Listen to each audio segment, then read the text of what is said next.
Welcome to The Explainer. Today, we're diving into the keys to what the Bible calls true worship. We're going to look at why sometimes our most sincere, most passionate moments can end up feeling, well, a little empty, and what it really takes to connect with God in a way that actually brings His presence. So, here's the game plan for this explainer. First, we're going to totally redefine worship as a posture, not just performance.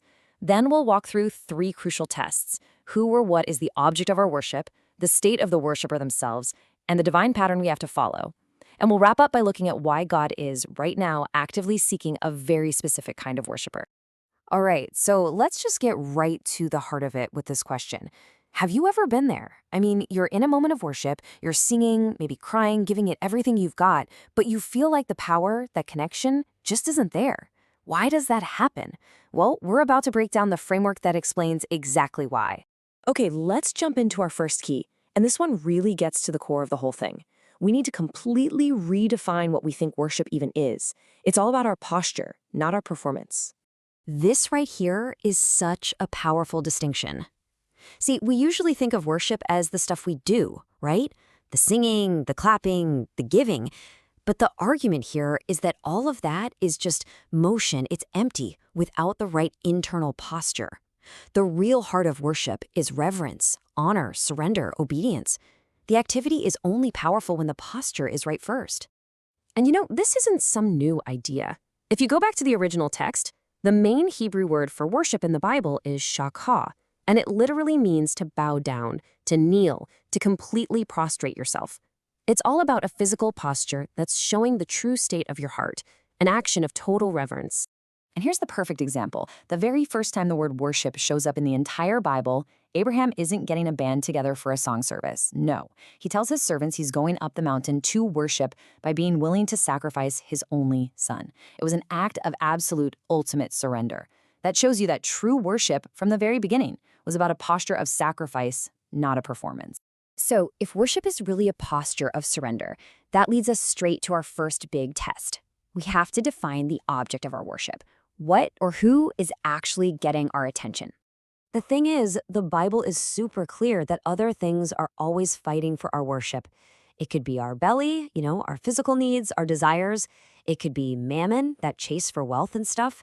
Or, and this is a big one, it could just be ourselves, our ego, our pain, our own ambitions.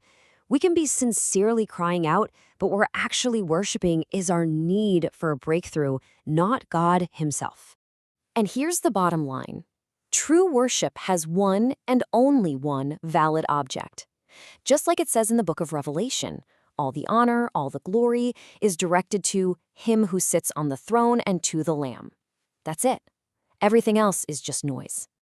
I absolutely love this quote because it just nails the kind of intense focus we're talking about. You could be in a room with thousands of people, but in that moment of true worship, you are in an audience of one. Nothing else matters. Not your past, not your problems, not the person next to you. Your entire being is focused on Him. All right, so we've got the object of our worship locked in, but that's only part of the equation. This second test switches the focus from what we worship to who is doing the worshiping, because you see, the condition of the vessel absolutely matters.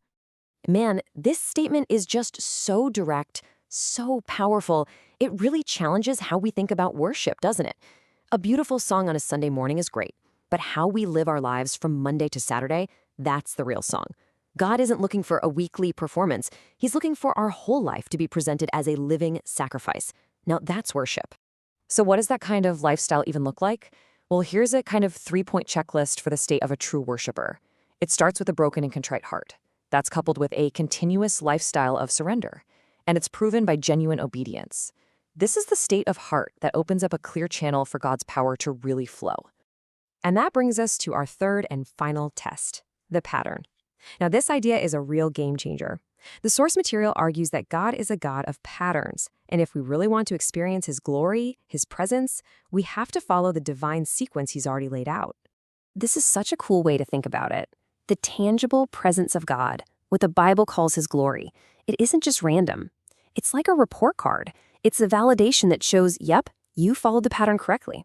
So if that glory feels absent, it's a sign that somewhere along the line, a pattern has been broken. Which, of course, leads to the most important question of all, right? If keeping this pattern is the key that unlocks God's presence, then what in the world is the pattern? Here it is, a very specific four-step sequence. It has to start with your heart, with genuine reverence inside. Then it moves to your words as you verbalize that honor. Third, it has to be backed up by your life, a lifestyle of surrender. And then, and only then, comes your service, the external stuff like singing and giving. The order is everything. You can't just skip to step 4 and expect the same result. It's like building a house. You've got to have the foundation right before you even think about putting up the walls. And this brings us to our final section. Why is it so critical to get all this right? What's the ultimate point?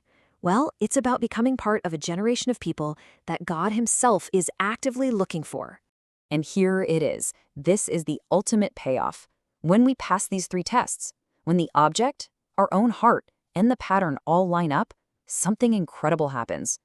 Worship stops being an activity we do, and it becomes a deep, intimate connection with God. It goes way beyond performance and into a real, living relationship. And here is probably the most mind-blowing truth in all of this, right from the Gospel of John.